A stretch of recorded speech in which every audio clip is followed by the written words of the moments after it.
Welcome to the McGregor Dementia Support Ministry Podcast, equipping families with trusted information and compassionate guidance for the dementia journey. Today's session from our February 21st, 2026 Alzheimer's and Dementia Seminar is titled Fact or Fiction? Scientific Research for Vibrant Brain Aging, which was presented by elder care strategist Cynthia Perth Hughes. In this talk, Cynthia tackles some of the most common questions people ask about brain health, such as, what does it really take to maintain a healthy brain? Are there shortcuts or secret tips? Is there a vaccine that can prevent dementia? Is there a, quote, superfood that protects the brain? Are there medications used for other conditions that offer brain protective side benefits? Well, this session helps separate hopeful headlines from solid research, offering clarity grounded in current science.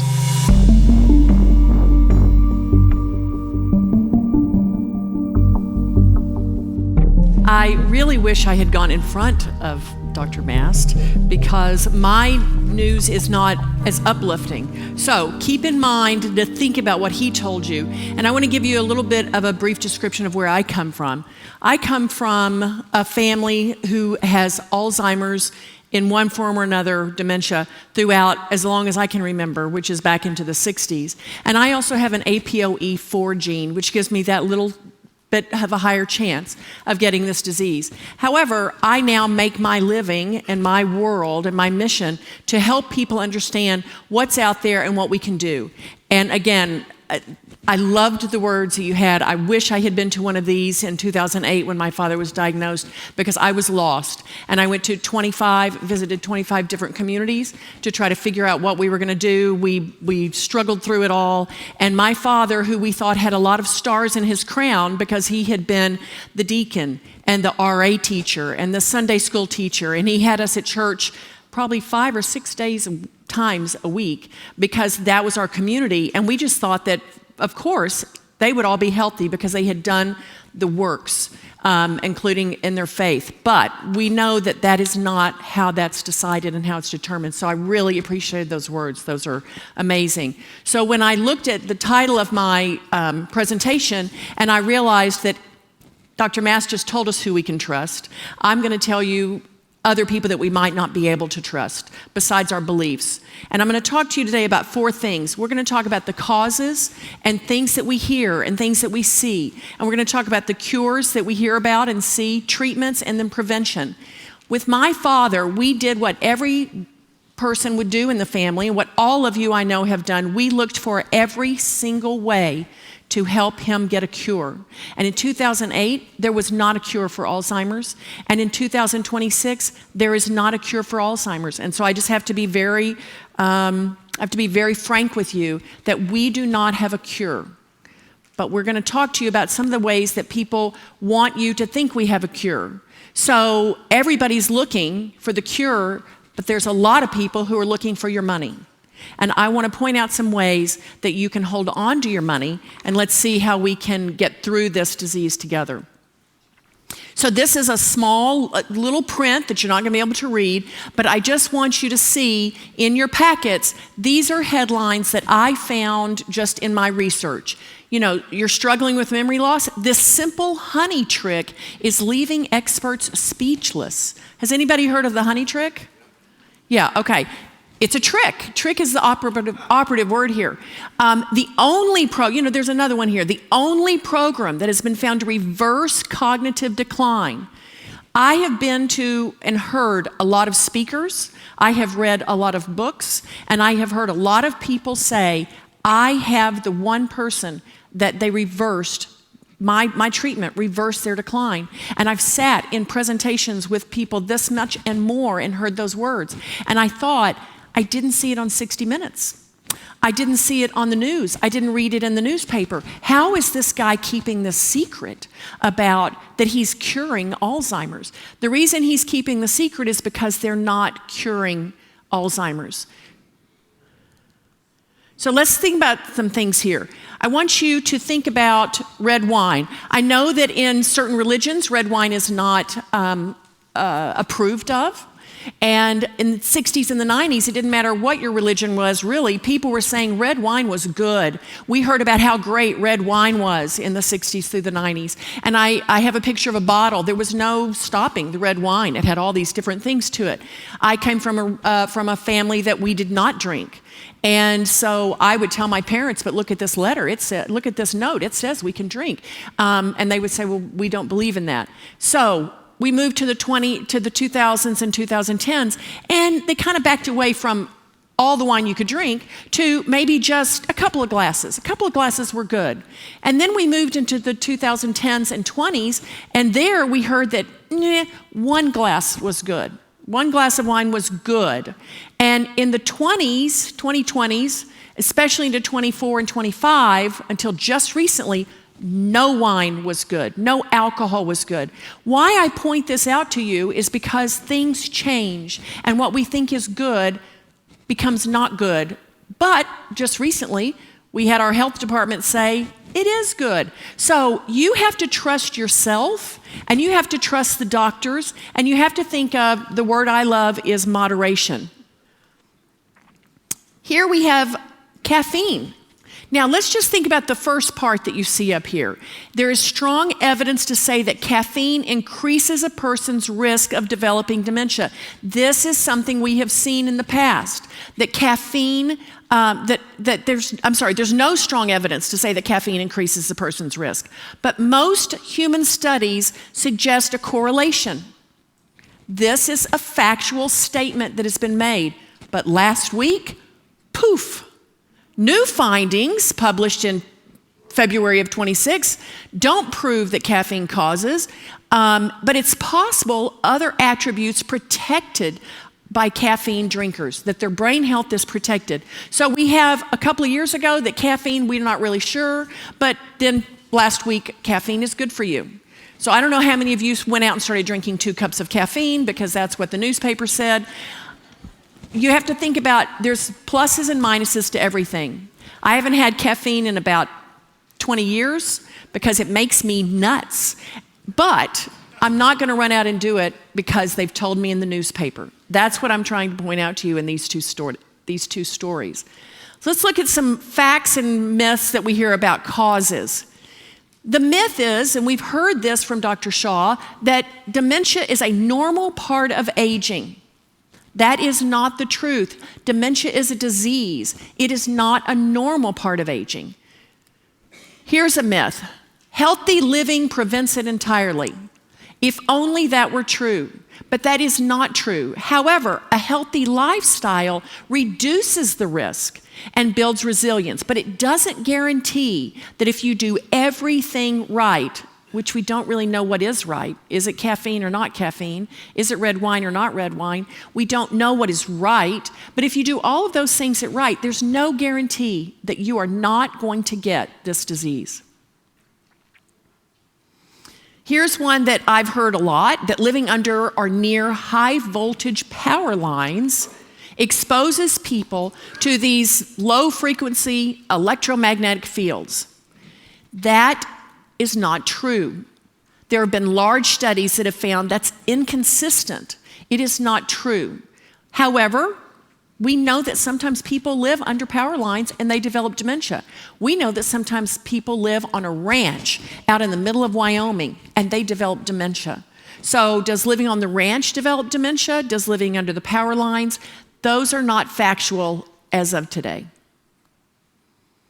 The APO4 gene, we've talked about this. I'm not going to spend a lot of time on this one, but when I was diagnosed or given the determination that I had an APOE4 gene, I spent about 2 weeks on the sofa in a full-out depression because I was going to die of dementia. I knew it. My father had. I had the gene. He had the gene. I was done. That was when I was 40. I spent a lot of time then doing research and realized that that was not true. And so I got off the couch and I changed kind of a few things that I did in life. But we know we've had this discussion before. It's inherited from the mother's side of the family. My sister and I used to skip and jump with joy because my mother's side of the family didn't have dementia. My father's side of the family is the one that had dementia. That is not a true statement. So I have it. It's inherited from the mother's side of the family. Not. It is not a true statement. It can come from the APOE4, but it doesn't matter who had it on which side. Other things that we see, you can't use aluminum cookware. Aluminum cookware is going to give you dementia. That is not factual. Flu shots. You're going to get dementia with flu shots. You're going to get dementia with COVID and vaccines. You're going to get dementia if you have silver fillings in your teeth. How many of us have silver fillings? We are of an age where we have silver fillings. That's not true. Don't go jump and have all your fillings popped out. Don't go get rid of your aluminum cookware. Those are things that we read and that we see, but they're myths. They are not true. Let's talk about some of the cures that we hear about. Cold water immersion cures Alzheimer's. Anybody ever heard that statement? Where that comes from is that there was a study of cold water winter swimmers, and they had a higher incidence of this RBM3 protein that can slow dementia, but it doesn't mean that it cures it. But people will take the word slowing it, and they'll say, well, it's a cure. It's not. Hyperbaric oxygen therapy. This is something that there's a lot of studies going on right now, but we don't have the facts that it cures it. So we need to do more research. Supplements. I have to confess, I was a supplement junkie. I took a lot of supplements. I would go to my doctor and she would say, so how many supplements are you taking? And I go, a few, a lot. She said, how much are you spending a month? And I would go, this much. And she's like, do you have that much money? And I said, well, but I take them. And she said, why do you take these supplements? And the real reason, some of you may have heard me say this before, the real reason I took them was because my best friend Tammy told me, if you take this, your hair is going to be shinier. And then I would go get whatever Tammy told me to get. Tammy's an attorney. She is a healthcare attorney. But if Tammy told me my hair would be shinier, I got it. If I read an article in Glamour magazine that this supplement was going to make my nails stronger, I got it. Before I knew it, I had the massive pill box that had to have a double size for all the supplements I was taking. And the amount of money that was going out of my pocket was more than I really should be spending. So there are supplements we know are not approved by the FDA. And theoretically, you should be getting all of the vitamins you need, or most of the vitamins you need, from your diet. I'm not telling you that I'm judging you about supplements because I have been there. I'm telling you to be very, very careful with supplements and with the claims that supplements make. Prevagen, anybody heard of Prevagen? Yeah. If you watch the news, you've heard of Prevagen because they buy up all the commercials on the national news. But there's no FDA approval or no proof that Prevagen improves your brain function. For those of you who know about the infrared face mask, anybody know about these infrared face masks? I got one for Christmas, okay? And I believe that I look much better this year than I did last year.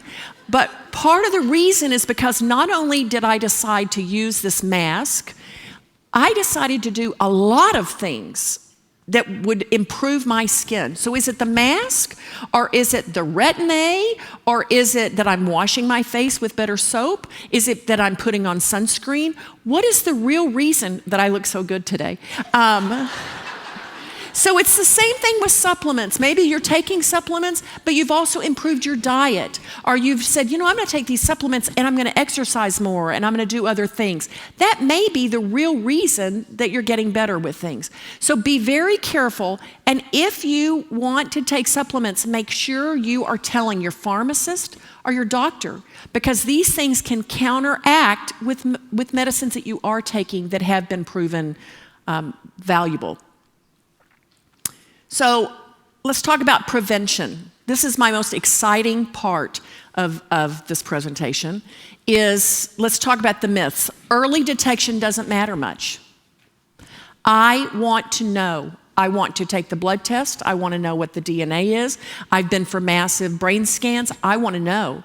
And I want to know because I believe that knowledge is power and that I can plan my life if this disease comes to visit me.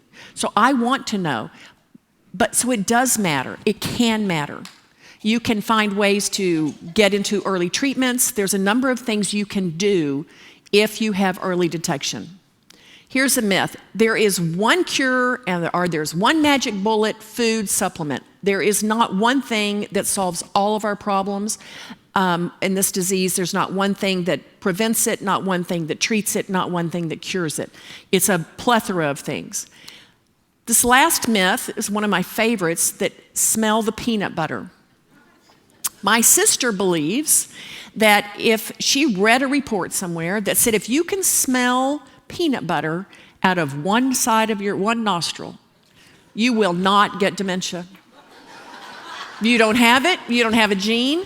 When I talk to my sister and she's forgotten something and she'll tell me a story about forgetting something and she'll say, but I smelled the peanut butter today. That is not true. It is a myth. Poor sense of smell is a potential indicator, but I promise you, you'll go out there, you can Google smell the peanut butter with one nostril, you'll find a story about it. It is a myth. I'm glad I can give you a little joy here. This is my favorite slide in the world right now, and this is about the U.S. pointer study. And Dr. Shaw had a little thing on there, and he said I would talk about it later, and I appreciate you letting me talk about it because I love this study.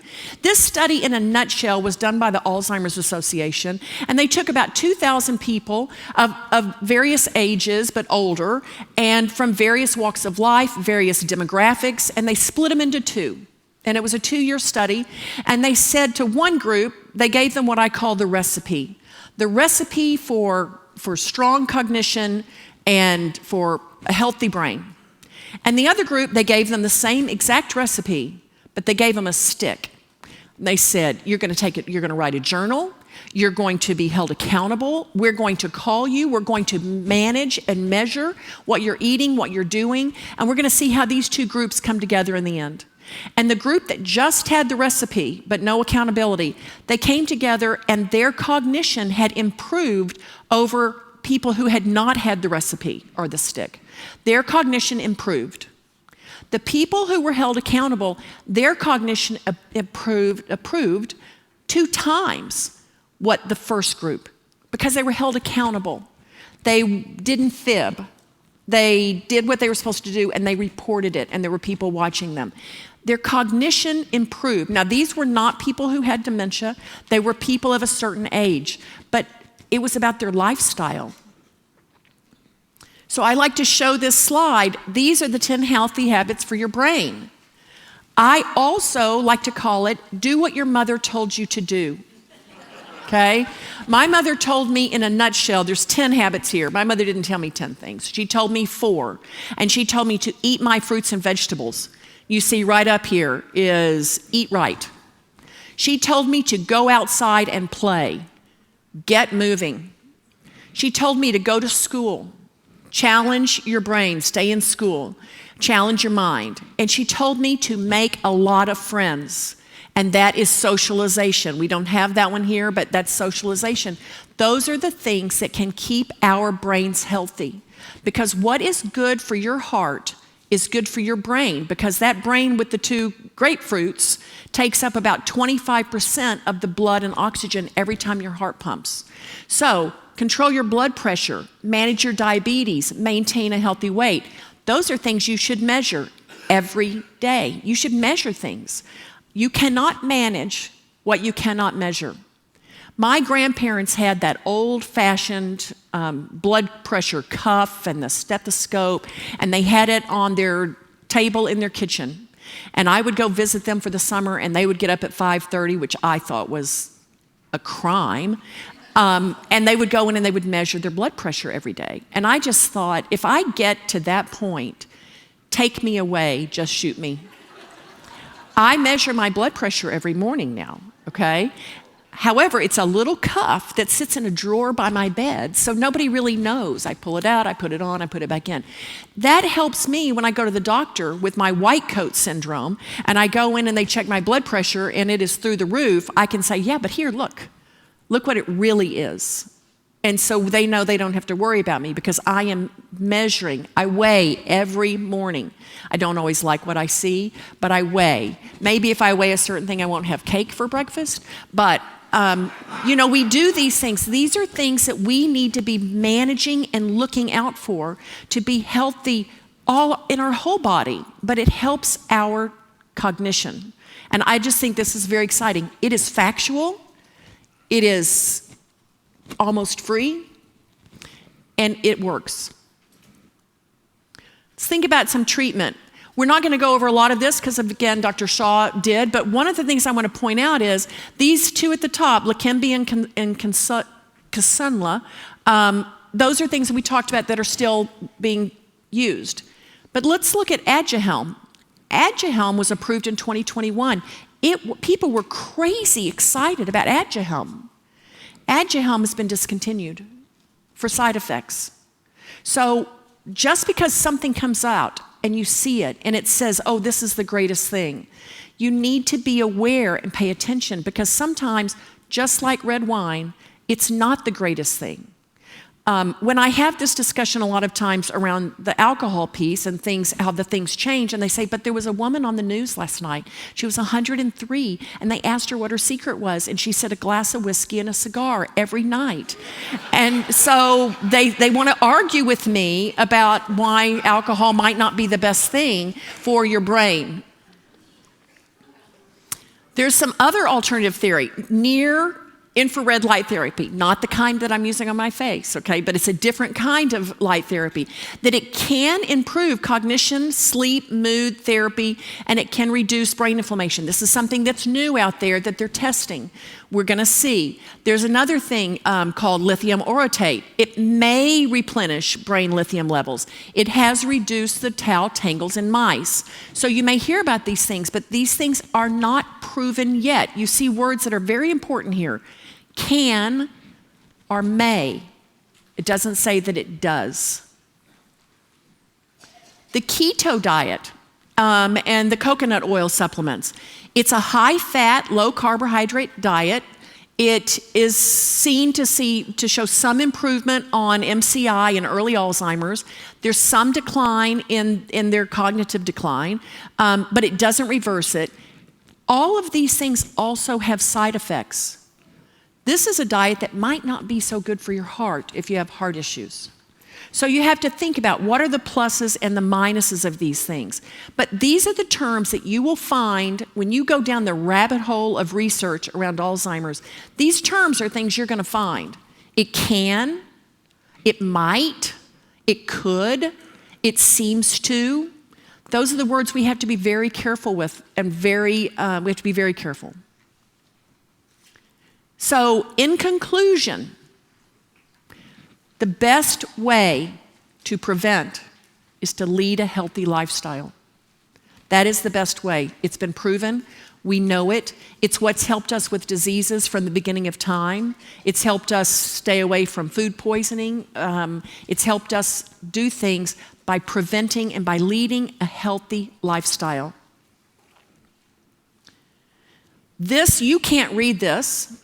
You have it on your page, but what I want you to see is that this paragraph of all of this tiny print was at the bottom of a web page that I went to that had the cure for Alzheimer's. And the things that are important is it says, please consult a health professional. That is very important.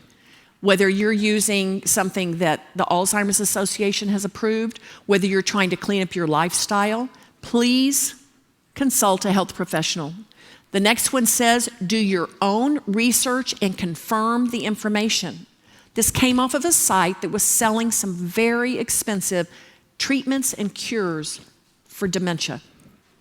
The last one says, results show may not be typical Testimonials found on this page are results that have been forwarded to us by users who have used the method and may not reflect the typical experience. It may not apply to the average person, and it is not intended to represent or guarantee that anyone will achieve the same results. Read the fine print. We all know somebody who can tell you that someone was cured because they did something.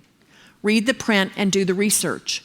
I have a client just yesterday who was right here to take his wife who has severe dementia and move her someplace because they've been having so much trouble. And he pulled back because he's taking her to Berlin because there's something that he had read where they had a 63% improvement in brain function.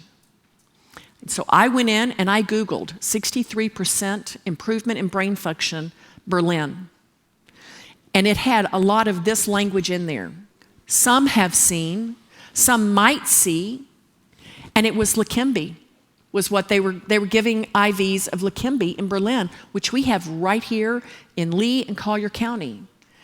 But that was where he had made the decision because he's grasping, he's reaching, he knows that there's got to be something he can do. He has married this woman, he is taking care of her, and it is it's his job to care for her and to find the cure. I went through 10 years as the daughter of searching and finding the cure. My father had spinal taps, we did everything we could find. And I think at the end for him, when we gave up on finding the cure, his best life in the end of his disease was lived in a community where we could go and visit with him and hang out and just remember for him and say, tell me about the time you went to Madagascar. He never went to Madagascar, but he had some delightful stories about Madagascar. And we had delightful times listening to those stories. It was a real bonding experience for us because that was how we were able to be with him, enjoy his sense of humor, enjoy his sense of adventure, and know that he was getting the right care as opposed to dragging him to all of these places to try to find one more magical cure. It is the saddest part of this disease, besides the fact that we lose them before we lose them. The saddest part is that there isn't a cure.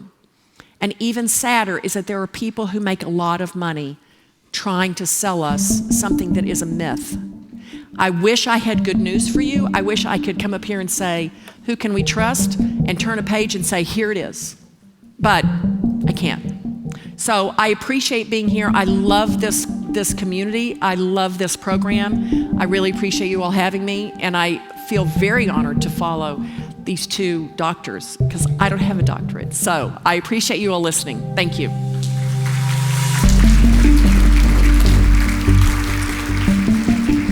Thank you for listening to this informative session. If this episode helped you better understand what truly supports brain health and what doesn't, please subscribe and share it with others who may benefit.